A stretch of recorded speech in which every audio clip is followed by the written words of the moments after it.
Hi, everybody. I am Coach Rebecca Smith with Complete Performance Coaching. And I was sort of inspired to talk to you all today because of a lot of energy I'm hearing on free consultation calls this week. Right at the beginning of competition season for optional level gymnasts, which is primarily who I work with in my private practice and who we work with in the Perform Happy community. So I thought I would give you this how to handle it if you have 3 days left until a meet and you are afraid of a skill that you should be able to compete flawlessly. This is sort of a common crisis right now. So I'm going to give you a little bit of perspective on what might be happening if this is your athlete. If you are the athlete, I'm going to give you some ideas on what to do. And coaches, you can get some insight as well. So here's the scenario. You have a meet in 3 days and you cannot do a critical skill that's required for one of your routines. And what makes it worse is that you could do this skill maybe a week ago, maybe a month ago, maybe you competed it all last season. And today you can't do it and you're freaking out. So if that's you, this is for you. So here are some quotes from athletes I've talked to this week. Well, I don't have time to relearn a skill right now. I should just be able to do it. I want to just be able to go do it. I can't back up a progression or get a spot. There's no time. We're working on routines. I can't put mats under the beam. And then this one, if I have to scratch this event, my life is over. It's like, oh, okay. So that's the problem. And I'm going to go ahead and say that the source of the problem in this particular situation is pressure. The pressure that often coaches will go, okay, you have 3 practices left. You got to get it together or do it, or you're kicked out, or maybe it's your parent who's like, I am not spending all this money to fly you to Florida for you to not go for your skills that you competed last year. Or probably the most common source of pressure is actually yourself, the athlete, who's like, I just want to do it. I have to do it. Why am I not doing it? I have to go. I have to do it right now. If I don't do this, my parents will be disappointed. My coaches will be disappointed. And maybe all 3 sources of pressure are at play here. But so this is how we want to approach the situation. Basically, this self-inflicted pressure or coach-inflicted or parent-inflicted pressure is the problem. So if we can reduce the amount of pressure, you're actually going to increase the chances that you'll be able to get the skill to work. That's the sort of upside down and backwards way that fear works. So the 3 most common things that I hear from people, athletes, are there's not enough time. My life is over if I don't get this skill, and I just have to go do it. So I'm going to talk through each of those misconceptions and talk about what the solution is. So the first one, this time pressure, there's not enough time. There's some people, a lot of us high-strung perfectionists who like to have a plan are like, okay, I have to be at this age, this level, and if I keep moving 1 level a year, maybe I can repeat this level, but I definitely don't want to have to repeat that level. Then I'll be able to be a level 10 for this amount of years, and then college coaches will see me, and then I can have my dream of competing in college. So they're very time driven. I don't know anybody other than gymnasts and swimmers who will say things to me like, I'm getting too old at the age of 12, who are well aware of college. They're well aware of standards and cuts and scores and expectations to the point of crushing pressure at the age of 12. That to me just blows my mind. Even from when I was 12 back in the 90s, it's like things have changed, and so that's where we're at. We have this pressure.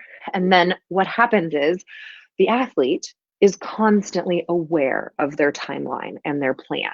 And if anything is not going according to plan, they get really tense.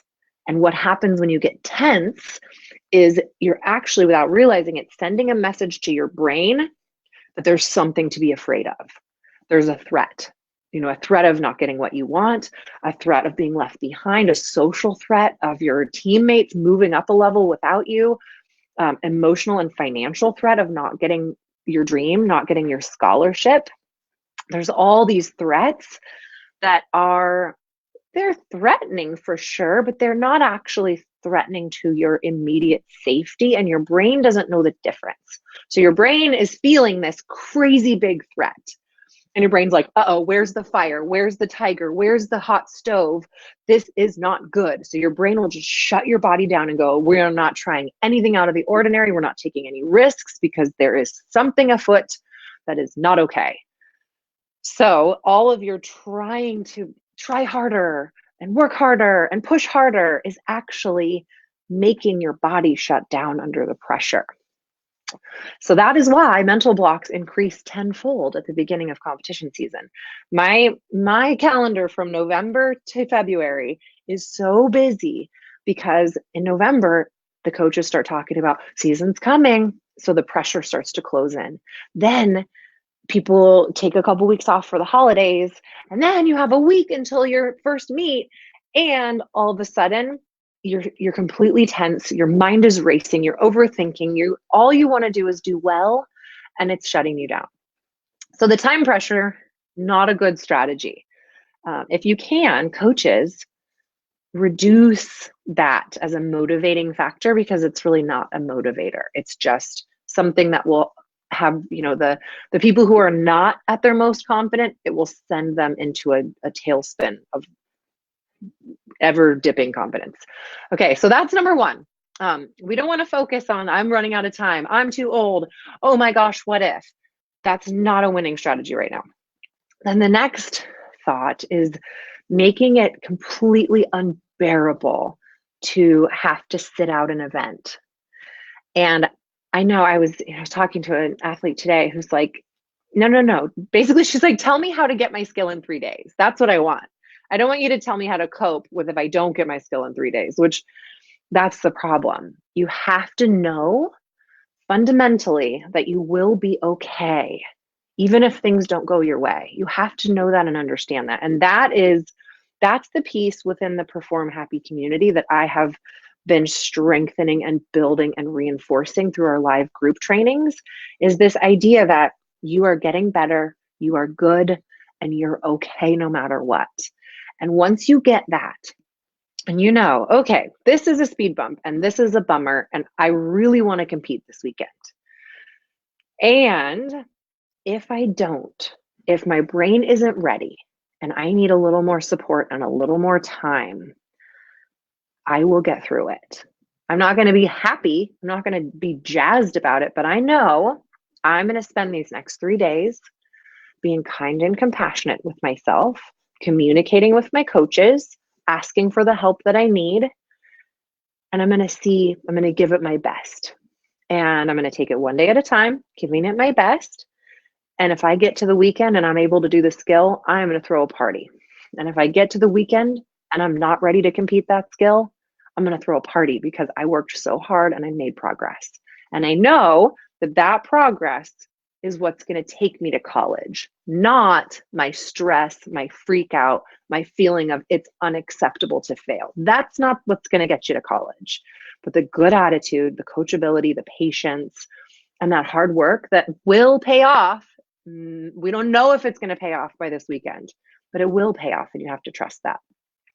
So you have to keep the big picture. If you are 12 years old and you're a level 7 gymnast and you want this more than anything, there are many, many 12-year-olds who were once level 7s who dealt with mental blocks who are currently collegiate gymnasts. So nothing is out of the question. Nothing is out of the question. So if you have one bad meet, will you get kicked off the team? Will your bedroom be given away to a more worthy child? Will your parents stop feeding you? No, none of that is true. You will be sad, and maybe you'll be sad for a week or 2 weeks or 3 weeks, but consider at what point will you move on? Maybe a day, maybe 2 days, and you'll get back to practice and you'll keep working. So you have to know that you will be okay no matter what to get that pressure elephant off your back. So then you can go, all right, Whatever I need to do, I will try to do this week with compassion. I will take it one day at a time. Hopefully I can compete. I really want to, but if I can't, it's okay. This is temporary. Okay. Then the final thing that athletes really try to like stick to themselves are like, just do it, just do it, just do it. So what's happening here is your brain is going, nope, not going to do it. And you're sort of having this yelling match with your brain. You're like, stupid brain, come on, I have a competition. Let's go. Come on, we got to do this, got to do this. So let's imagine that it's not you that's struggling, but it's a good friend, or for parents that are listening. What if it's your best friend's daughter, or somebody who's really dear to you that is not your child, and they are freaking out. All of a sudden they can't do this skill. Why can't they do it? Oh my gosh. And you can just see the terror and the dread and the disappointment and the frustration. What would you say to this athlete? What would you say? Maybe, you're going to get this. You're going to be fine. I believe in you. It's okay. I think you're going to be okay. And you know what? If you can't compete, we still care about you. And don't worry about it. You're going to get through this. Think about what you might say to this athlete. Okay, then think about, we're going to go back to you being the athlete again. Let's say that you are struggling. You're trying to do this skill and it's not working, and you keep freezing up and you keep freezing up and you keep balking and you can't go, and you're freaked out. What would you say to yourself? Just do it. I don't have time for this. What's wrong with me? Why can't I just do this? Oh no, this is so bad. Okay, now let's go back to our little friend. Let's say that it's our little friend who's struggling. Would you look at her and go, just do it? You don't have time for this. What's wrong with you? Why can't you just do it? And that's what coaches are saying to kids. This is what parents are saying to kids. And this is what kids are saying to themselves. But all that does is it crushes your confidence even more. So when you are feeling stuck, here's what I want you to say to yourself. What can I do? Not, I can't do this, I can't do that, I can't do this, I can't do that. But what can I do? And even if what you can do is not that impressive right now to you, it's your starting point. So if you can do it on the low beam, fabulous. Start there. It's Tuesday, it's not Saturday. Start there. And make enough repetitions that you start to feel like, okay, I am okay at this. I am not the worst. I can do this. And then after you've made a bunch of those, you take a baby step. And I know what you're saying. I don't have time for baby steps. Well, here's the thing. You don't have time not to take baby steps. If you keep trying to jump to high beam and your brain isn't going to let you, you're going to stay stuck. The baby steps are going to get you there. Maybe not for this meet, but you do not have time to rush, because that's going to keep you stuck through the whole entire season. So you have to consider, now is the time to start working with your mind, to start giving yourself a system. Start where you are and make progress, and be kind and compassionate, and understand and know that you are okay no matter what happens. From that place, your drive and your stubbornness, which is also your determination, your drive and your determination will get you where you want to go. So just to wrap it all up, for anyone who's in this situation, you are not alone, first of all. And here's what I want you to do. Number one, keep the big picture in mind. It's okay. It's one meet. I know it feels like a very important meet, and I know it feels like the end of the world, but you go out there, and if you do 3 events, make them the best 3 events you've ever done. And if you can't compete this meet, well, then you go home and you practice your imagery. You imagine yourself doing well. You get in the gym. You start where you are. You start making progress now, so that this will just be a blip on the radar in the future. And take it one day at a time. Don't get ahead of yourself. Don't think about college if it's freaking you out. Don't think about the meet this weekend if it's freaking you out. I know, easier said than done, but just be in today. What do you need to do today? Start where you are and get a little better. Breathe. If your body is tense, your brain is reacting to that. So breathe. See if you can get some of that tension out of your shoulders, out of your arms, out of your neck, because that's going to help you get a better skill done. So, and then finally, it's ask for help. If you need help via a coach, if you need a teammate to cheer you on, if you need whatever you need, ask for it. don't be afraid. Don't be afraid to ask for help, and just, stop trying to go it alone. It really just keeps people stuck so much longer. So that is my message to you. This too shall pass. You're going to be all right. You are okay, and you always will be okay. So know that. And from there, just get a little better. All right, everybody. Thank you for joining me. You can send questions if you have them to me at Rebecca@performhappy.com. And I'll see you again soon. Bye.